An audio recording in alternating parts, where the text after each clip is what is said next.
Pourquoi ça se passe toujours en Afrique? Why not, Papa God? Why you cannot them for Christian, la chose for Africa? Pourquoi ça se passe toujours en Afrique? Votre humble serviteur, le sergent sous-officier AF 237 est dans les nerfs. Les Africains, on vous a maudit. Ouvrez les yeux. Pourquoi toujours chez nous? Les bonbons pasteurs, les faux pasteurs, les faux prêcheurs, les faux évangélistes.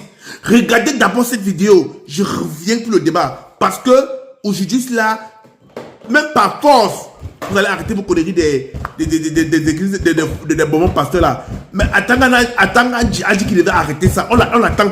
Regardez cette vidéo, je vous reviens.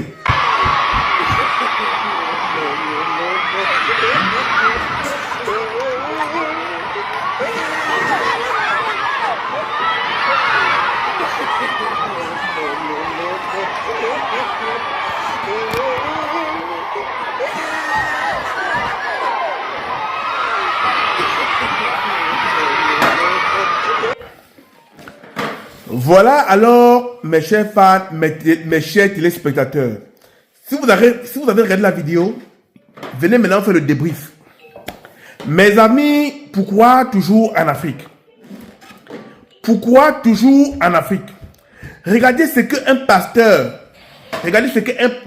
peut faire dans une église pleine de monde, aux enfants des gens, et personne ne parle, personne n'ouvre sa bouche, tout le monde ferme sa gueule. Mais à un moment donné, il faut arrêter. Faut arrêter. Je dis bien, il faut arrêter. Je n'ai pas l'habitude de faire des vidéos sur des pasteurs, sur des prêtres, sur des gens, les hommes de Dieu. Parce que, voilà, moi, je les respecte. Je respecte les hommes de Dieu. Hein. Mais quand c'est trop, c'est laid. Quand c'est trop, c'est laid. Vous-même, quand j'ai vu cette vidéo-ci là, je dis que si je ne parle pas, même dans mon rêve, le Seigneur vient me demander que mes bobés, pourquoi tu as vu la vidéo, tu n'as pas parlé? Les amis, l'Europe que vous voyez là a 100 ans, 150 ans d'avance que l'Afrique. Mais ils n'ont pas eu besoin de ça pour avancer. On veut des chercheurs, des médecins, des docteurs, des archéologues, des physiciens, des chimistes, des mécaniciens. On n'a pas besoin des gens qui croient en Dieu pour qu'un monde ou un pays avance. On va vous expliquer ça 2500 fois. Arrêtez-moi vos conneries là et mettez-vous au travail. Mais c'est quelle histoire ça? Regardez vous-même. Et il n'y a personne qui ose aller déposer plainte contre ce genre de personnes. Depuis quand? Et c'est écrit où? Que l'Esprit Saint doit passer par la bouche du fidèle. Non mais à un moment donné, faut arrêter parce que là ça tend les nerfs. Ça tend les nerfs. Où allons-nous? Dans quel monde on vit? J'ai tellement vu que, voilà ça comme le buzz dans l'église. Voilà le pasteur, où c'est le pasteur Ekan, le pasteur qui là, le pasteur de Facebook là, qui avait annoncé son divorce. Aujourd'hui, il dit que c'était le buzz. Même le buzz dans l'église. Combien de fois vous n'allez pas ouvrir les yeux pour comprendre que ce type d'escroquerie là, c'est une escroquerie organisée par une tierce de personnes pour vous soustraire vos argent. Ces gens, ces hommes de Dieu qui se disaient des prophètes, roulent dans des belles voitures, ont les plus belles femmes de cette terre, mangent les plus belles nourritures, voyagent en première classe. C'était moi un fidèle de cette église-là, qui a la même vie que le pasteur. Vous pensez que le Seigneur avait vraiment dit que le monde va s'élever parce que, je vous dis les amis, l'heure est grave. Hein? Le christianisme en Afrique, faut revoir. Le christianisme en Afrique, faut revoir. Un pasteur comme celui-ci, en Europe, serait en prison depuis longtemps et son temple fermé. Mais chez nous, on voit, on rigole, ça nous plaît. On dit que oui, il propulse le Saint-Esprit. Et imaginez-vous, quel bornage. Comment on peut rester aussi borné que ça? Comment on peut rester aussi borné que ça?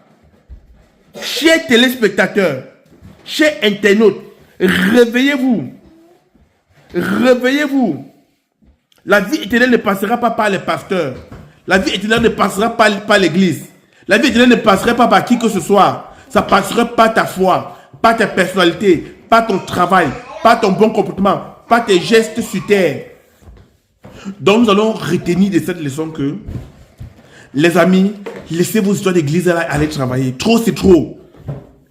L'international attend un dit avec qu'il devait fermer tout ça. On attend toujours.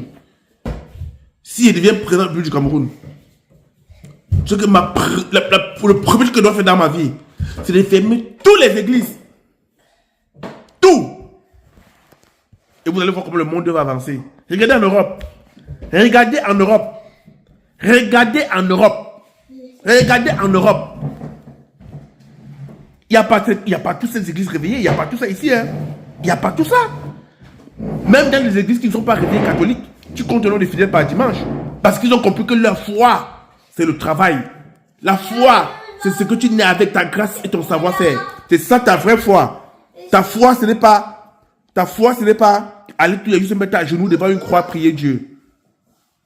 Oh, pauvre Africain. Si je parle comme ça, c'est parce que j'ai compris beaucoup de choses. Et ceux qui veulent se mettre au travail, ceux qui veulent aussi comprendre et avancer, mettez-vous au travail. Ah, ici Bogo, ici Bogo, c'est... Merde. Bon, c'était votre humble serviteur, le sergent sous-officier AF 237 BS. J'ai des belles dentitions. Lèvres roses. Oh Seigneur, j'ai la totale.